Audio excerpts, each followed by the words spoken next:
Hi, and welcome to the show. Welcome to Mid-American Gardener. We're glad that you have joined us. We're here to answer your questions, timely questions, things happening right now in the garden. My name is Diane Nolan, and I teach horticulture during the school year, not in the summer, at the University of Illinois in the Crop Sciences Department. Hey, let's find out who else is here. They look highly intelligent and a little rowdy too. So let's find out who is here. And we're going to start with rowdy number one, Kaizad Irani. Hi, I'm Rowdy Irani. No, I'm Kaizad. I teach at Parkland College and also the University of Illinois. My background is in landscape design and horticulture, so any questions you might have on that, I would be happy to help out. I'm really interested in your show and tell. What's happening? Well, let me tell you a little bit about it. I've had a lot of questions on this. What we're looking at right here is your sweet basil. Now, basil, very interesting plant. People don't realize this. Basil, and I've been doing some research on it for the past few years, 5,000-year-old plant actually was discovered in India. And on my last trip to India, I also was looking at the other version of basil, which is what they call the holy basil. This one, Latin, this is Ocimum basilicum. The word basilikos actually comes from Greek, and it means royal, so it was known as a royal plant. The other one, I don't have the actual plant. It's in India, they call it tulsi, and this is Ocimum sanctum, or holy basil. It is used for many medicinal purposes. Diana and I were talking earlier, and it is an annual that self-seeds in our zone, and I'm going to try and grow it. But just wonderful. This is more culinary. This one here is more medicinal. In fact, this is a tea that I picked up and really is an amazing plant. So just to show you how many different types of basil, there's many cultivars, but these are the two key ones, and I happen to enjoy both. So I just thought I would share some of that with you.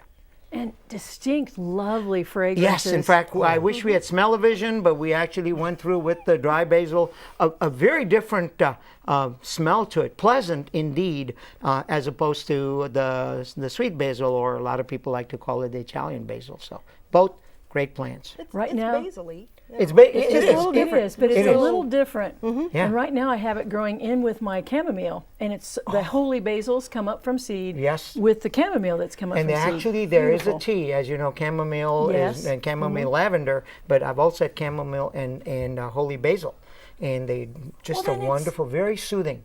And, how perfect that they came up self-sowed together and they weren't planted. There you go. Now you can have your own little tea blend right there. Well, that's really handy. Going into retirement. I'll do it. There we go. Thank you, Kaizad. That's great. You're very welcome. Now, let's go to Marty Alanya in the middle.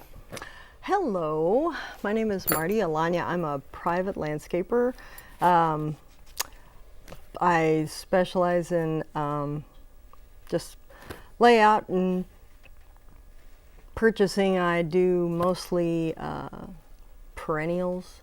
I can do annuals if you make me. But perennials are so much more fun because you plant them and boom, there you go. So I really enjoy my work, and if you have questions regarding perennials or shrubs, I do that a lot. So great. Well, hey, what have you got for us next? I have a couple of questions here, and the first one is about plant ID. And I looked at the picture, it's kind of straight down, and I thought, is that hosta? But then I'm like, no, is it, yeah.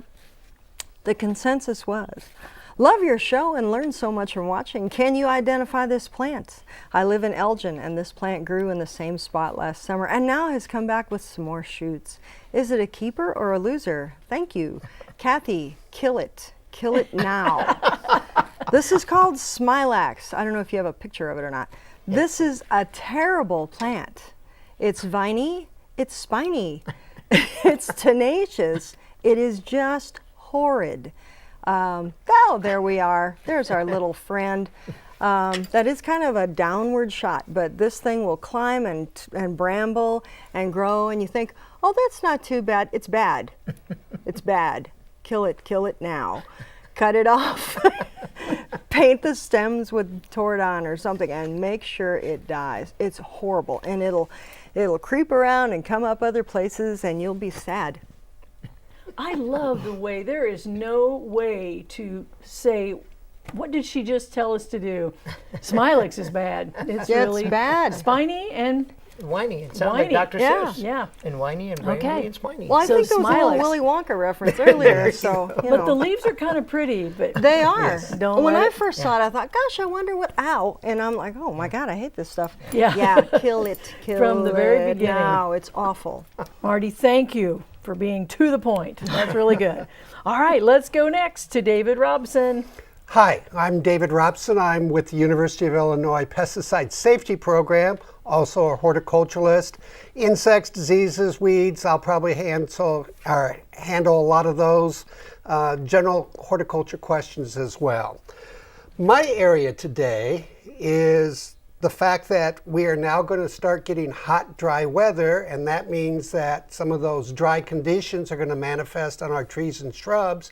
And one of the things that we see an awful lot to begin with is that on the water-loving trees, like tulip trees, birches, the poplars, they tend to drop tons of leaves in order to save the tree. They tend to drop the old leaves, the ones that came out first, and that tells us that we need to water. Now, you can water with a watering can, and for a tree and shrub, probably not going to be the best bet. Maybe good for smaller plants. If you want to direct it, yes, it's Close up on the old well, head. we're going to talk about that. We're going to talk about It's that. an ancient Egyptian watering But can. we also have all the other different types of sprinklers out there. The point is, with trees and shrubs, you need to water at the drip line, not really at the trunk of the tree. You need to water at the outer branches where the roots are. And it needs to go down into the ground probably a good 12 inches, which means you're going to keep your sprinkler on, whether it's one of these, whether one of these, or even just a nice funnel type like this. You're going to probably need to keep that on for a good hour and a half underneath the tree to wet the ground that deep. You can put a can underneath it that's an inch high, put a rain gauge out there. When it's filled up, you can turn it off, but it's probably going to take 90 to 120 minutes. And we had a discussion earlier what this thing is called, and this thing is called a rose. It's the rose. So the Yes. tip of a watering can is called a rose. I have no idea how or why. It doesn't look like a rose. This one is a little bit weirder looking. Well, some of than them do. most. But most of them are Right. round. Yeah. But to me, it looks more like a chrysanthemum being round than all the multi-petaled ones. But we're not going to argue. It's called a rose. The English Okay. probably named it, and they're the Yes. ones that have some way, shape, or form that. They were first. They I'm win. surprised they didn't call it a Victoria because they name everything after Queen Victoria Was that a or gift? Elizabeth. Was that a gift to your mother when you were born? Or what is that? That's really old. What this? No, I got that? You this just from collect? I got this from Diane. He will No, garden. you didn't. He will garden. Okay, then I'm taking Here. it back. No. I know he will garden. It's mine. Yeah, Here's this watering like it. can. It's harder to find old metal watering cans. They're plastic because they're lightweight, easier to take care of. And but these they break do down. rust. These, you Yeah, know. if you leave them outside But during this the one- wintertime, no. You just hang them up from the hook in the garage. Sure. And they get dusty and you bring Good them into show and shape. tell. Yeah. Okay, thank you. Now we're all geared up for the right way to water. There you go. Well, before we go to the phone lines, I'm going to identify a plant. And this was sent in by Ron, and it volunteered at his place and wanted to know what it is. And it is a perfect pollinator. It's the milkweed, pollinator extraordinaire. And they are really happy this year, quite tall. And once you have them, you will always have them, you know, because they do send up additional shoots. So more insects come on this pollinator than almost anything. So it is a good one, but watch it. It's wanting to come up in my beet rows, so I'm keeping it out of places I don't want it. But it's good for our monarch butterflies. It's good. Oh, for, yes. It's It the is. pollinator Yeah. extraordinaire. Asclepius. It's good for monarchs. So, and lots of other things too. Okay, let's go to the phone lines, and we're going to start first with Sharon's call on line 3, and it's about the bay plant. Hi, Sharon. Hi, I was just wondering if we can grow the bay bushes like they do in Italy, on the southeast coast of Italy. Well, you can grow them all summer long. That's Oh, but the- anyway, go that's ahead. Laurel. Laurel. right? Laurel is, Yeah. because the And reed. of course, Yeah. Laurel is not hardy. No, not in our zone. But you can right. grow it all summer long. Right. Right. Yeah, not Bring it winter. indoors. Yeah. Yeah. Yeah. So and it's yes, they use for culinary purposes and all kinds. And Absolutely. yeah. we bring one into the greenhouse and then Right. back out to, I think, the Idea Garden. They're nice evergreen. get I mean, it's huge. big. They're very pretty. Very insect disease resistant. Right. Absolutely. So yes, you can grow it if you just have it for the summer and have a place to overwinter it. Yeah. Or Put it in a visit pot. Italy. Yes.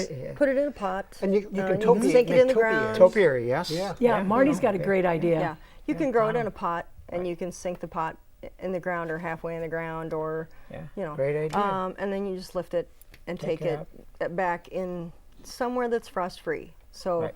it can kind of dormant a little bit. It can dry out pretty well, or if it'll fit in your house, bring it in, put it in a sunny window.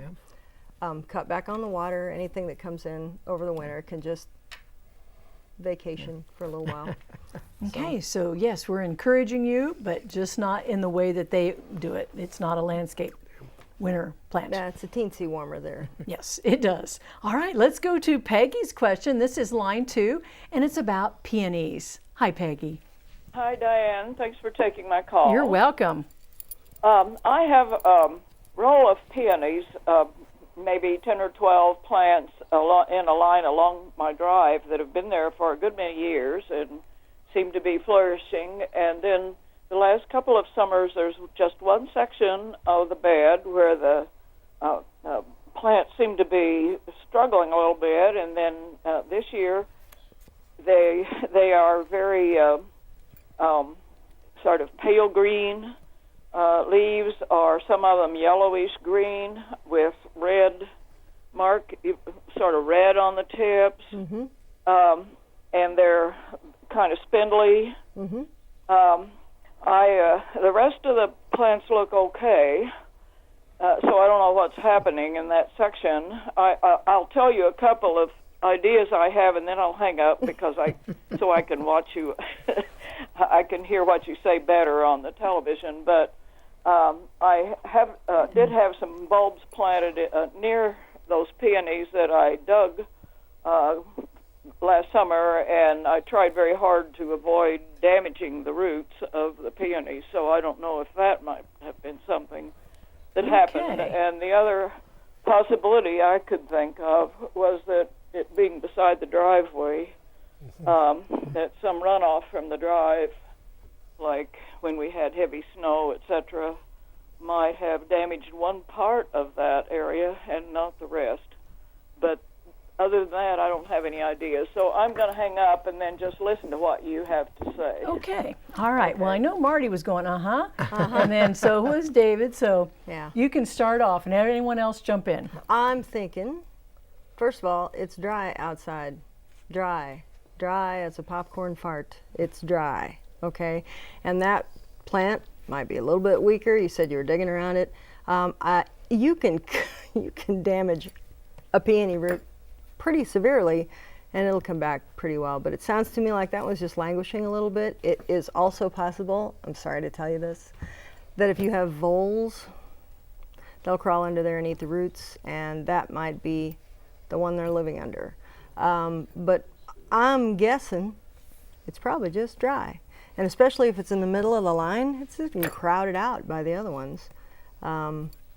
If that's a particular variety you really like and it's not like any of the other ones, you can lift it and put it on the end or put it in a pot and kind of rejuvenate it. But I'm guessing if you just water it really well, slowly, put the hose at a little pencil stream, put it right at the base of the plant, and let it slowly soak in for about an hour. And I mean just a slow till it just saturates. Doesn't puddle, just soaks in.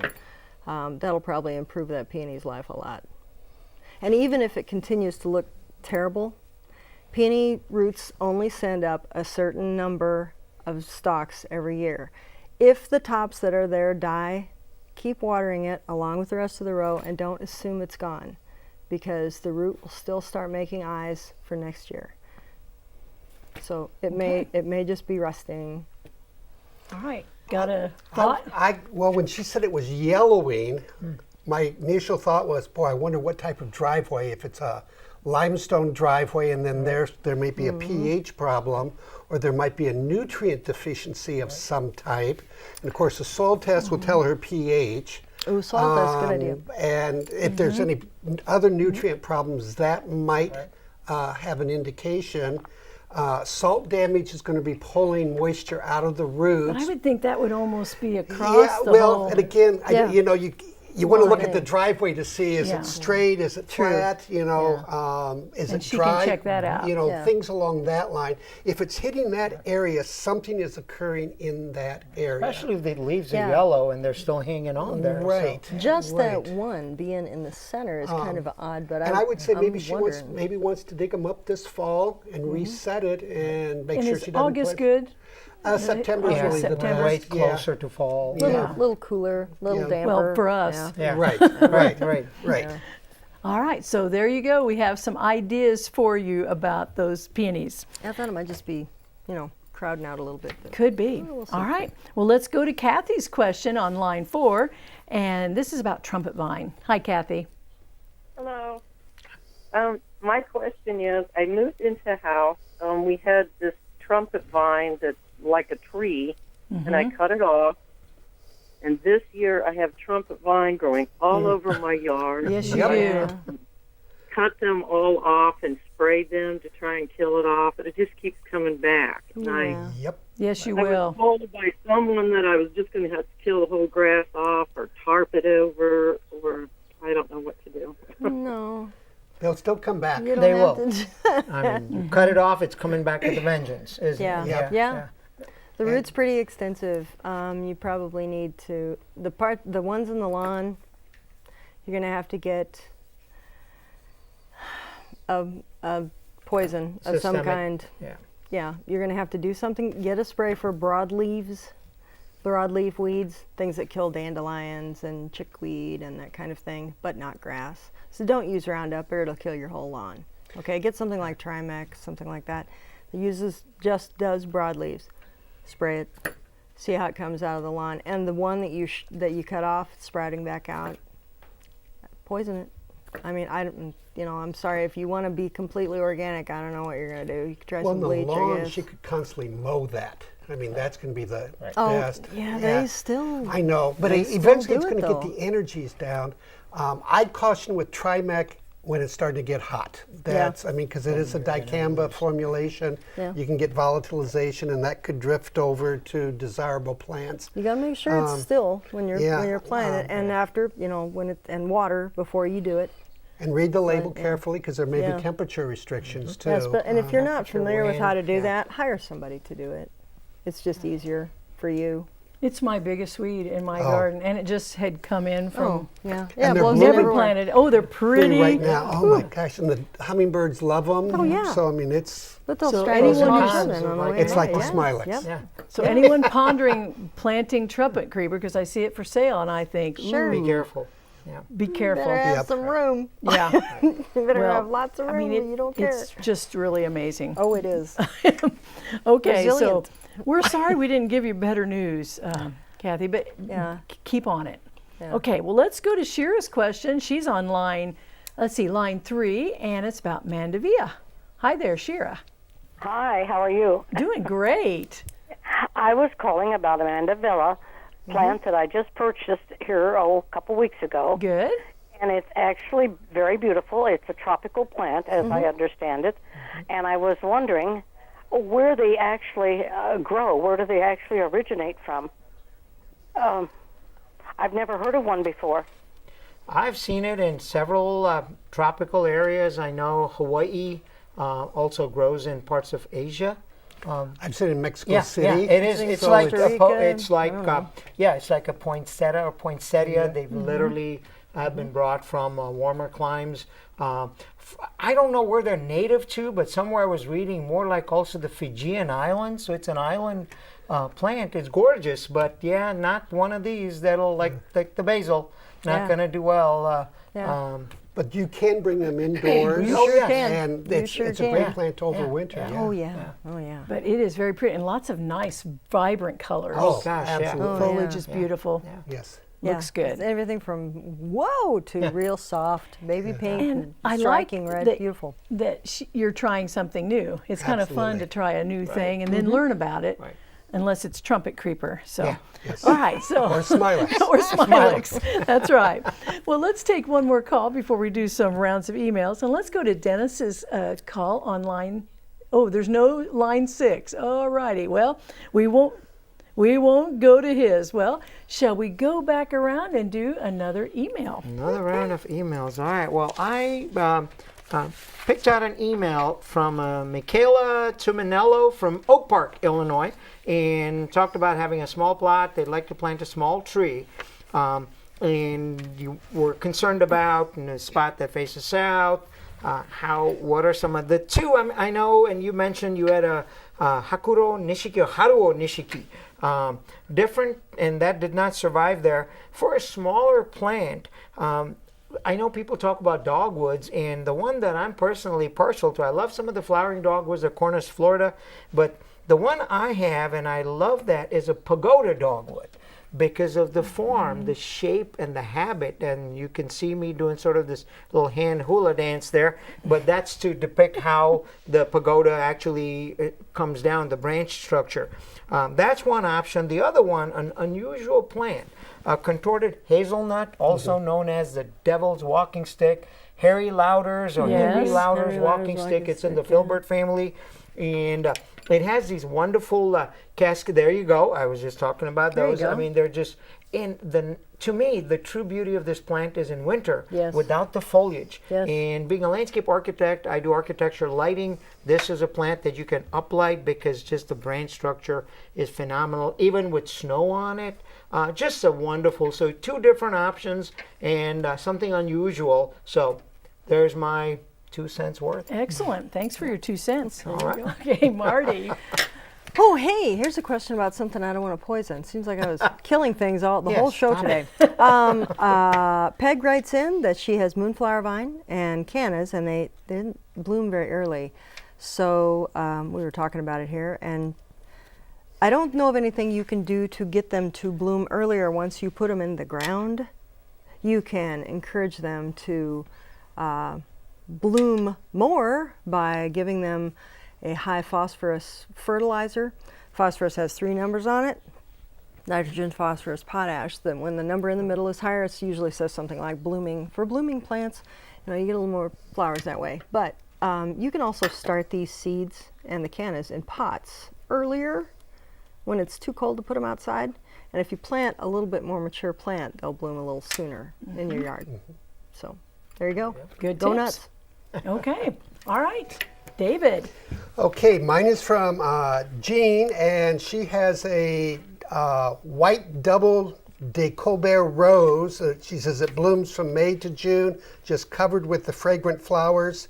It is a rugosa rose, so it is going to be having lots and lots of flowers and lots of little tiny prickles, thorns that are almost as bad as Smilex. So don't grab the plant. Yeah. But she wants to know about cutting off the spent blooms back to a 5-leaf cluster.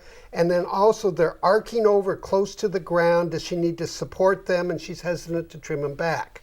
Well, number one, rugosa roses, you could cut off the old blooms if you want to, but they produce fantastic rose hips at the end. And when they're done, they're just beautiful. And it doesn't really take the energy out of the plant. So you'd have these hips during the wintertime, which you could cut and put on wreaths and swags and other things, or let the birds and the other animals have it. In the spring, probably in April would be the time to cut the plant back if you wanted to cut the plant back. But rugosa roses can grow 2, 3, 4 years before the need to cut them.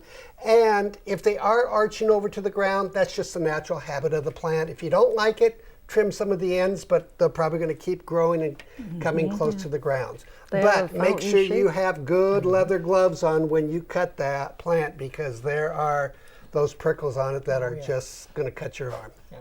Sometimes you have to deal with spiny things. Though. I know. Not I with know. Smilex, because I that's know. a weed. Well, but some But people. the fragrance of these flowers are just wonderful. So it would really be worth it. Absolutely. Well, I'm going to try really hard to go to a question. Charles, on line 4, do you have a quick question about mums?